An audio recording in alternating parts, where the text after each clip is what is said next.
presentation. It's developed by myself and the co-director, Jennifer Jordan.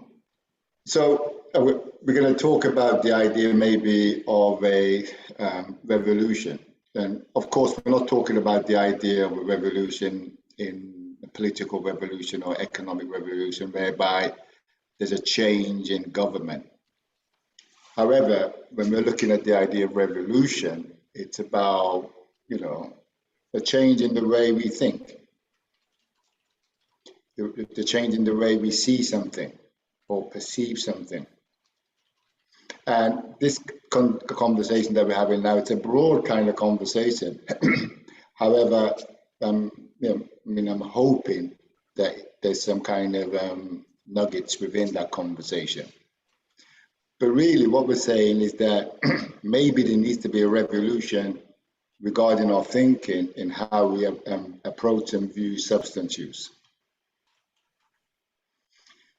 There's that, everybody's probably heard that wonderful Einstein saying regarding that insanity is doing the same thing over, while at the same time you expect a different result. Now, it's a kind of an ageless saying, but what we're asking now is that we've had drug issues within all countries, many countries, for X amount of time. And to a greater or lesser degree, sometimes we wonder, is the work that we do, is it working? And it doesn't matter, does it, whether you're in housing, or whether you're in social services, or whether you're in the criminal justice sector, or whether you're working directly with drug and alcohol users. You may see the same face coming through your door and you actually think, oh my God, is what I'm doing working? And if it's not working, then why? I'm putting time, effort, lots of thought into this individual. I'm extending myself tremendously to this individual, and yet I'm not appearing to have the impact that I would like. So the question, what if we are wrong in our presumption as to why people consume substances? I mean, cocaine's a prime example of this. But it includes all substances such as alcohol. Historically, isn't it, we said that somebody is an addict or somebody is ill or sick, diseased or dependent.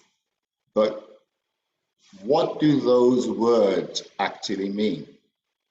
And as individuals who may live with somebody that has a substance use issue, or as a professional or policymaker or a strategist or a government, if we come from that perspective, what are we saying about the client?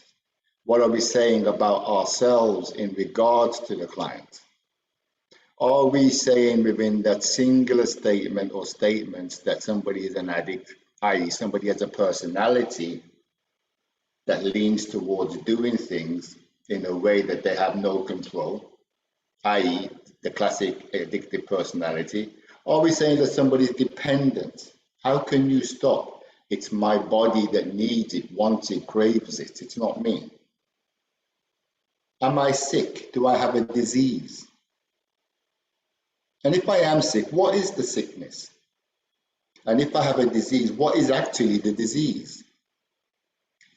You may notice that we use this kind of terminology daily when we're engaging this client group.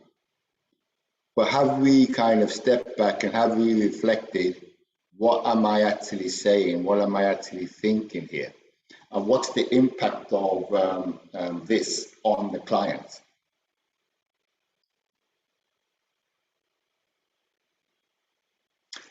And I suppose we're asking, what if we are wrong in our presumption that the individual is an addict, that the individual is sick or ill, that the individual has a disease or is dependent?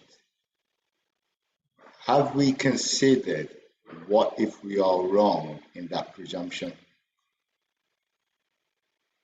We say that the client lapses.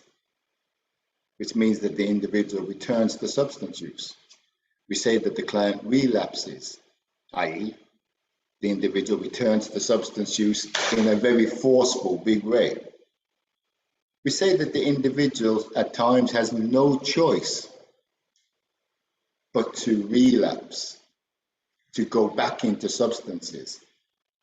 But where does that thinking come from within us?